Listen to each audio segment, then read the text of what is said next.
Man, it's really depending on your values, right? You can't, you can say that, but I mean, it's really all dependent on your values. Fulfillment comes purpose, connection, legacy. Am I doing what I'm called to do?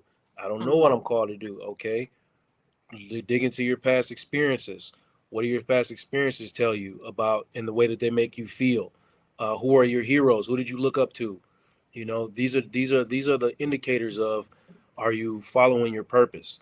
What is your spiritual guide? You know what I mean? How is your spiritual spirit guiding you, or your spirituality guiding you? I mean, connection.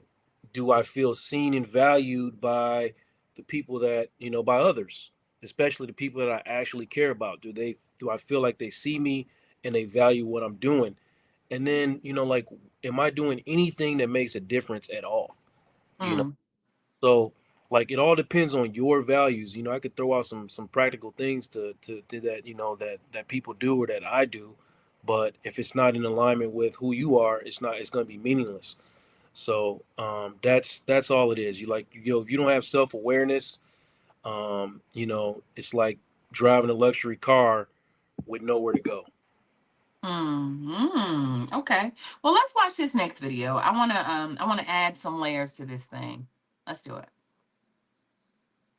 Lotto got on the internet and said being rich is boring, and now y'all are demanding money from her since she's so bored. But the interviewer asked her, how does it feel to buy almost anything you want? And she said it's boring. But it happens to almost all of us. And it's not because we're multimillionaires. Most people on social media are working toward having a certain amount of followers. And once you have those followers, it's like, wow, the engagement, the audience, this is fantastic. And then it kind of just dwindles down. You don't really care as much because you're chasing the rush. The dopamine hit. Remember, I'm sure we all talk about dopamine and how it feels so validating for other people to like what you're posting. But if you don't receive that, what happens? The moment you hit the follower count, if you don't establish a new purpose or a new goal, it becomes boring. It's meh. You no longer care about it as much. Lotto became famous really early on in life. She worked hard. Now everybody knows her music. She has the money to be really well off. And now it just sounds like maybe she just doesn't have purpose anymore, which can be kind of boring and meh. But I don't think that she's saying that having money is boring. It's just she was working towards something and now she met that something.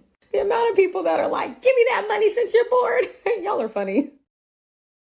Yeah, so that has been a thing. I was on TikTok last night looking at videos, and people were like, well, sis, give me that money because, if you so bored, I'll give you some. But she's absolutely right. I mean, that's kind of what I was saying with levels of, like, after you pursue one thing. I think I heard 50 Cent say, like, once I sold music, once I made music and sold the album, it went platinum. I was looking for something else. It's like, as human beings, we always need to be moving the goalposts to an extent. I don't know. This is a healthy thing, right, Joe? For us to constantly be like creating new goals and moving towards those things and just being ambitious.